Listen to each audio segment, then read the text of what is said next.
Today, we're diving into a really incredible story, one about power, silence, and the massive decisions that shaped one of the world's most influential figures. Okay, let's get right into it. So, picture this, one of the most powerful and important kingdoms on the entire planet. We're talking about a place of just immense wealth, deep-rooted tradition, and huge strategic importance on the world stage. But right in the middle of all that power, there was a young man who was pretty much a mystery. The world really knew next to nothing about him. And that's where our story really kicks off. The story of Mohammed bin Salman and his extraordinary journey of power, silence, and decision-making. To really get what's happening now, we've got to rewind all the way to the beginning. And according to those who've watched his rise, it was a very quiet beginning. You might think a royal upbringing means being in the spotlight 24/7, right? Well, his was the complete opposite. Instead of publicity, his early life was all about strict rules, got walled off from the world. And this wasn't just for privacy's sake. It meant his world was one of intense study and quiet observation.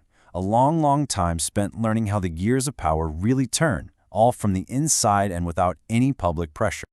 So after that long period of quiet observation, things took a turn.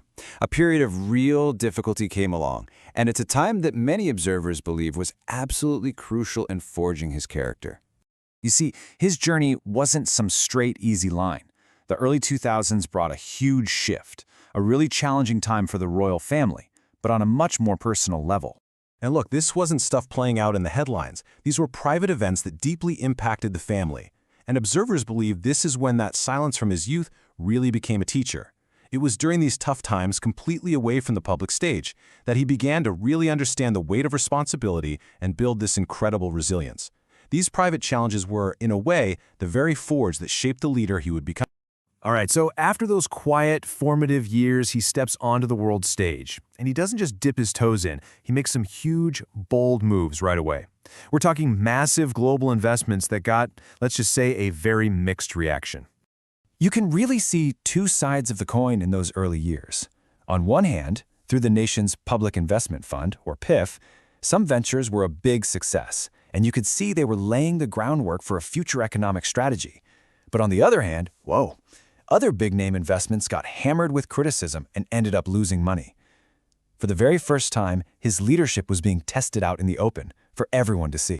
Which, leads to the obvious question, right? Looking at all that criticism and the financial losses, were these early moves just a big misstep, a failure? Well, observers tend to frame it a bit differently.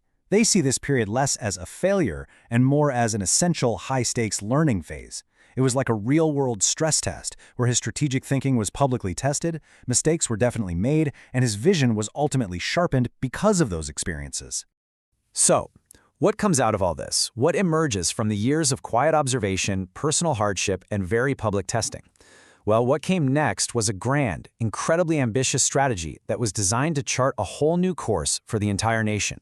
And that strategy is Vision 2030. At its heart, it's a massive national blueprint meant to fundamentally rewire the kingdom's entire economy, to reduce its reliance on oil, diversify into all these new sectors, and rapidly develop public services, everything from healthcare to entertainment. And this wasn't just some vague idea on paper. No way. It was built on concrete pillars. A massive push for economic diversification, heavy investment in future tech, opening the country up to global tourism for the first time ever, and launching these absolutely breathtaking mega projects like NEOM, a futuristic city meant to be a new global hub for innovation. But the key thing to get here is that Vision 2030 didn't just appear out of thin air. It really stands as the culmination of everything that came before it, all those years of quiet observation, the hard lessons learned from early setbacks, and the long-term strategy that was being carefully pieced together behind the scenes. And all of that brings us right up to today, completing what you could really call a remarkable and silent ascent to power. I mean, think about it. From a young prince who was largely unknown to the rest of the world, Mohammed bin Salman is now recognized as one of the most powerful and influential leaders on the global stage. The decisions and actions he takes have a direct and significant impact on all of us. And this whole story leaves us with a really powerful thought to chew on. That true, lasting power isn't always found in the loudest voice or the biggest headlines. Sometimes it's forged in years of quiet observation. It's built through resiliency during tough times and through deliberate, long-term planning. Sometimes power is built in silence. Now, this explainer has been presented in a documentary style, and it's based on public reports and the analysis of various observers. Thank you so much for joining us.